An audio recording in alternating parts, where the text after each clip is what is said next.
That's different.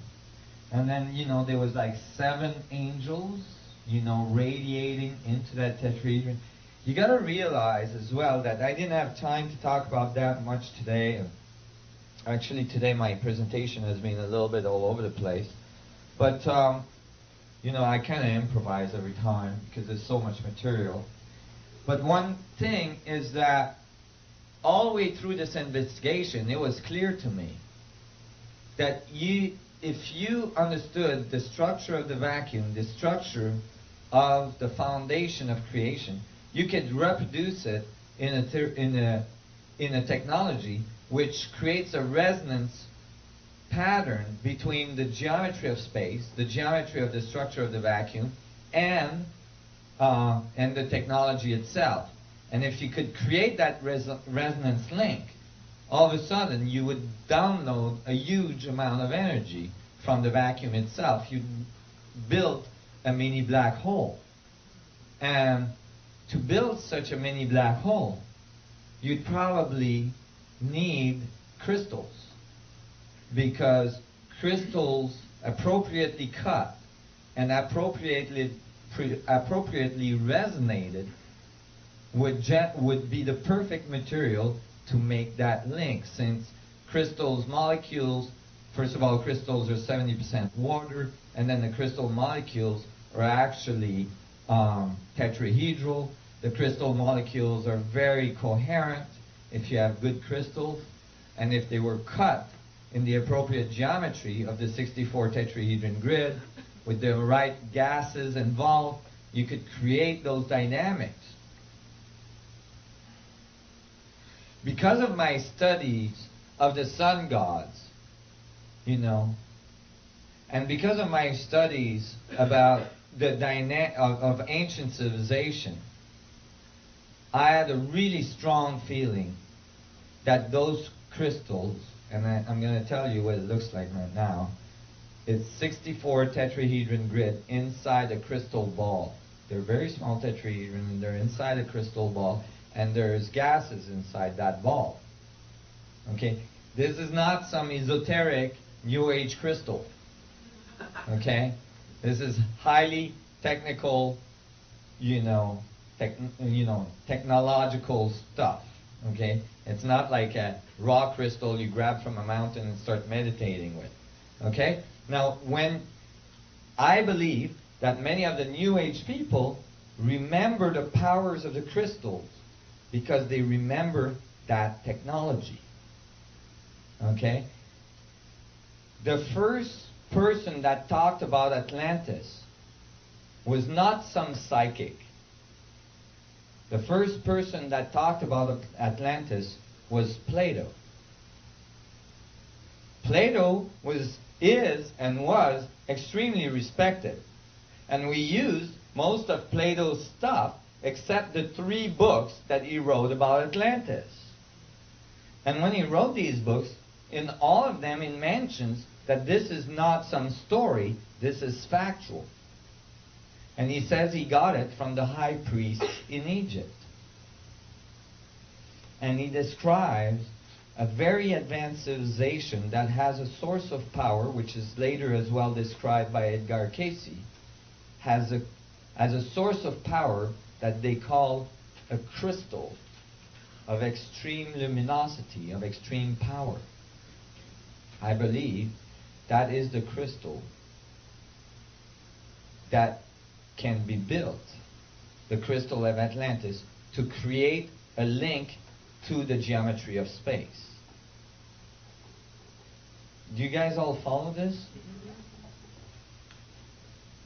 I was starting to read the Bible, and I was finding these plates of the description of God, and with it came words like the throne of God was the crystal seat, da da da da da.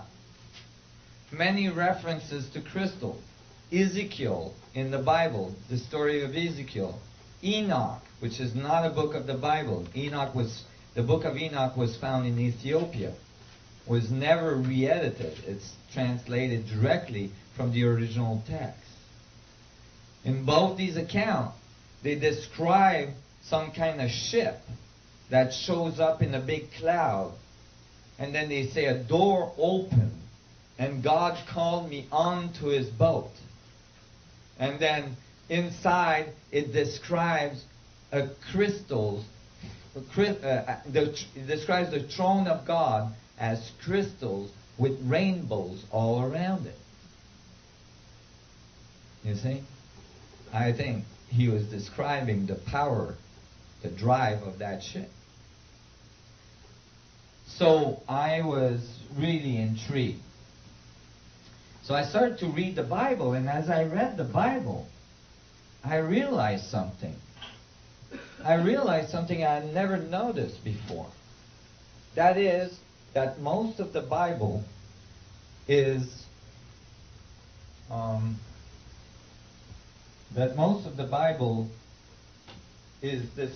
describing, the Old Testament is describing I'm going to have to read, and I can't hold this while I'm reading. Thank you. Appreciate it. So that the Bible actually is describing something, the Old Testament anyway, is describing something that is very, very strange. When the Old Testament talks about God, it doesn't say, and God. It says, and the Ark of the Covenant of God. It turns out that the whole Old Testament is describing the comings and going of the Ark of the Covenant, except for Genesis, which describes the start. But you see, even when you read Genesis in the context of what we saw today, you find that actually it's describing something very similar to the account of Atlantis given by Plato. A civilization that develops with a very advanced technology and that allows them to live very, very long. In the Bible, there's chapters after chapters describing people living 600 and 800 years. Okay? And then eventually that society was flooded, which is what Plato said happened to Atlantis. So actually Genesis could be an account of Atlantis. I thought that was interesting. And so I started to study it more and more.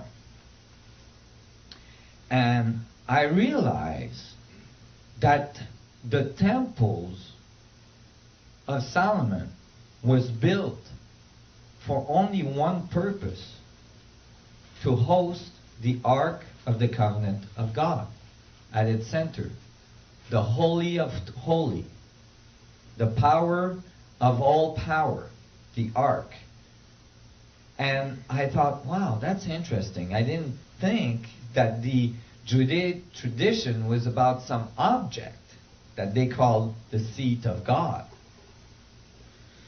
So I was looking into it, and I was reading, and I thought, well, that's interesting, because in Genesis, it talks about the tree of knowledge.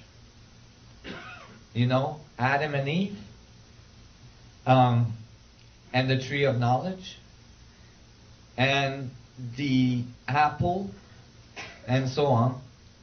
Well, interestingly, if you cut an apple in half, you get a double torus with a seed in the middle, which contains the possibility for a whole other apple tree, right? The singularity, which has apples and singularities and apples and singularities and so on.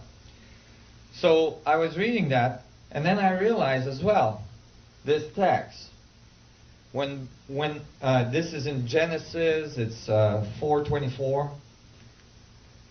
When men began to increase in number on the earth, and daughters were born to them, the sons of God, plural, sons of God, saw that the daughters of men were beautiful, and they married